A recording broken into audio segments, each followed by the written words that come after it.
civilization and world history, because when you have that background, it helps you cope and understand better now, and also not to repeat some of the mistakes of the past. I would probably say we need 4 years Yeah. of that history. And in teaching the class, I felt like I needed more of a historical background. Well, as a biologist, you were also being a historian. But as a biologist, I got to be a historian. It was a learning curve for me and for everyone else. But if you don't take those subjects and look at more than one subject simultaneously, if you don't get out of that box and blend and put some pieces together, so many times we have real content-driven classes that we don't have the opportunity to back up. And that's one of the reasons I really enjoyed this class is it wasn't in a sequence of events. It was a class where we could explore around. I didn't feel like I had to get through every single disease or epidemic for it to transfer to another institution. And I think that actually gave a lot of freedom. The students actually said they probably worked 3 times as hard in this class as any other class that they had ever taken, just because you're pulling all those parts and pieces together. You know, whether we explored it through what was shown in art, or if it was literature, or if it was a poem, you know, and then, you know, bringing in the human rights aspect. You know, sometimes if I can teach people how the DNA structure is made, that's really cool, but when you teach somebody that changes them as a person, that's interdisciplinary. That's interdisciplinary, whole different ballgame. Yeah, well, I really commend you for that, Reinhardt. Very powerful. I don't think we mentioned this week like we did last week, but what we're talking about is that you are teaching this new class at North Idaho College called Microbial Diseases. And I think you offered it last year, and you'll offer it again this spring semester. But and this leads right into my question. How will you change that class? You taught it for the first time last spring, so now I think teachers, I'm sure, always tweak things and add things, or maybe not spend as much time on one thing. So how will you change it for this spring? Because the students thought pieces of it were a lot of work, I will spread some of those pieces out a little bit. I think I got the confidence going through it this first time that I'm going to go out on the limb a little bit more this second time, and I'm going to do less of the talking. You know, if it's a scientific concept, if it's a whatever, I'm going to move into that facilitator role just a little bit more. But what I found is that the students got into the course and into the material. It made them uncomfortable, but they were very good at coming up with the pieces and the angles that they very much identified with. And once you set the class up where they're all comfortable in that sharing role, that nobody's going to get in trouble, that it's okay to lay your thoughts and your ideas out on the table, I've got to figure out some ways to have even a little bit more time for those types of dialogues, while at the same time I'm still teaching all the science that's necessary for that class. So that'll be a lot of fun as we go through that. I will not be given exams in the classic term of exams. It's going to be more project driven. So that'll be a lot of fun. I did last time have them do a presentation, which what I found out of that class is in the ancient days we feared plagues. One of the biggest fears with students these days is public speaking. Oh, I know. So they wanted to give me a report but not have to talk about the report. But by the end of the class, they had really bonded, and it was a very safe way to do that. So I've got to build in a way where I don't interfere with the students' growth. Excellent. You remind me of a survey I saw 2 or 3 years ago, and they asked people what they feared most. Top of the list was public speaking. They didn't even put death first, and a speech lasts 15 minutes or whatever, and death's quite permanent. So I never could understand that poll, but I've had students say that they just absolutely can't bring themselves to speaking in public. In relation again to our very, very important and very powerful topic today,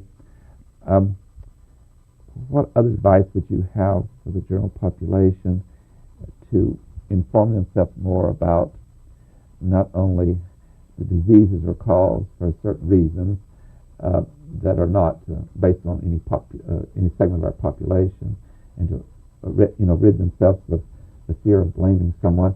And I guess I would make it very involved to say, some time ago I did 2 TV shows with to a specialist in Spokane on viruses. And one of the things I learned from that's really interesting, and you might want to elaborate upon it, they said that really we only got to know about viruses much in the 1940s. It's really, in the historical perspective, we're much newer at that than we are of bacteria, for example. So is that part of our progress down the road? Because some of these are virus caused and others aren't. So I guess I'm trying to say to the viewers, have some confidence in that we have come a long ways in trying to deal with this issue from a scientific viewpoint. We have come a long ways from a scientific viewpoint. A lot of the old classical diseases, we have things that are in line that work. There's chemotherapeutic agents out there, et cetera, and particularly since penicillin came on the market in the 40s, that particularly the bacterial diseases, the penicillin, the different antibiotics do a very nice job of getting a handle on and keeping those in control. Of course, from time to time, we'll have a new twist, a new genetic change or something that's a little more resistant. One thing to keep in mind is when the bacteria do change a little bit or they're more resistant, that it does say the word resistant. It doesn't mean you absolutely can't get them in control, but it takes a little bit more work from that angle. And then, of course, when antibiotics came on the market and we felt like we had the bacterial diseases in control, that's when we started looking a little bit more at the viral diseases. And so a lot of those are a little newer on the market.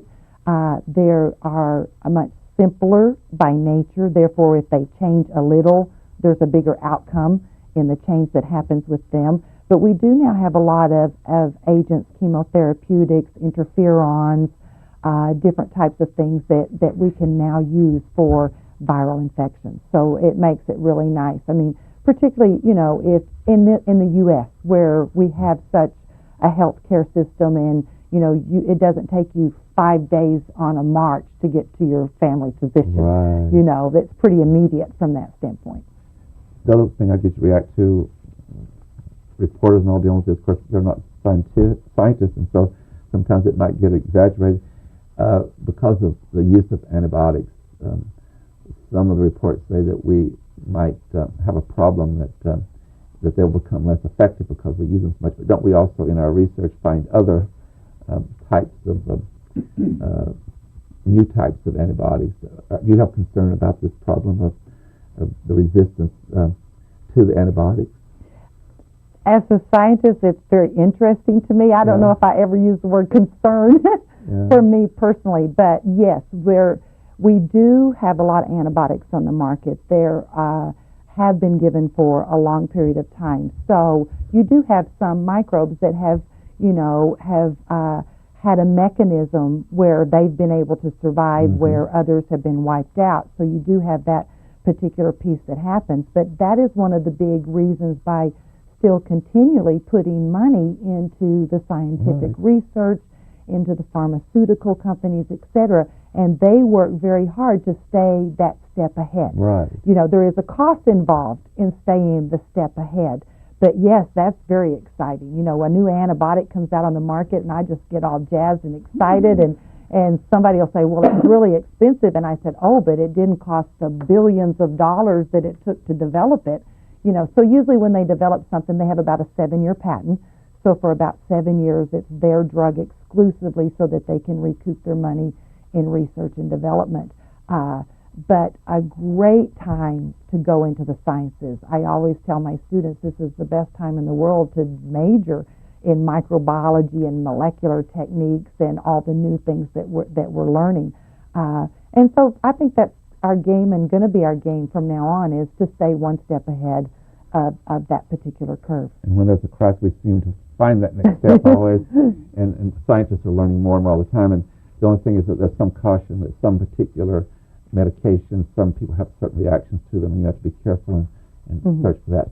With that, I have to bring our program to conclusion. Renee Cooper, you've been wonderful these 2 weeks, but I do have one thing I want to do before we go off the air today. Okay. Thank you. You've been wonderful. Thank you. It's been most informative. Ladies and gentlemen, there's a sad note to today's program. It's being taped on October 4th, 2007. We're losing one of our wonderful staff people. He is our director of productions, and they'll put up a photo of him in it, Jeff Crow. He's been with us for 7.5 years, and I have to say to him and let you viewers know that what a professional person that we've had. He's brought us to a new level in our quality of productions, and he's an absolute master at editing and coming up with fresh ideas and how we can visually help you understand so many things that we do. And he's always gone the extra mile, and I've called upon him many times to do a lot of extra work for this program, and we've been able to do some things that we would never have done without him. For example, we a year ago did a 10-week series on the 25-year history of the human rights movement and the Kootenai County Task Force, and he had great ideas and helped us with that so much. Our good friend Jeff is moving on and still in Coeur d'Alene. He will be working as the director of the City of Coeur d'Alene for their productions, and they have a Channel 19, and they do a lot of local programming, which is valuable to this community. And he has thought this might be a time to have a new experience, a new endeavor. But Jeff Crow, you have been absolutely, totally professional, and also, I would say, Renee knows this, and Erna knows it, that he's a man of great compassion, and he's a great supporter of people's rights. So, but he and his wife will be continuing here, and we won't hesitate to call upon him when needed. And I know that I bring word from the general manager at Idaho Public Television and KSP in Spokane. They both said, Jeff, wish you the best, and they admire you tremendously and have had a great enjoyment of working with you. And we just have to be grateful for the 7.5 years that we had, and we wish you and Susan Crow the best of everything. And I'm sure they'll be joining us in things we're going to do, like the Human Rights Banquet, which they've helped with for the last 10 years, or the 7.5 that they've been here. Again, really good luck to you, Jeff. Ladies and gentlemen, we will be moving to another subject next week, and we've really enjoyed these 2 weeks with Renee Cooper. What a great, great faculty member she is, and she gives us great pride at North Idaho College. And our subject will change next week, as it does from week to week or every 2 or 3 weeks, and I hope you'll join us as we talk about something else that we think is of very great importance. And we invite you to always stay in touch with us. Until next week, please have a good week. I am Tony Stewart. Recorded on the campus of North Idaho College, Public Forum is the longest-running in-house college production on PBS.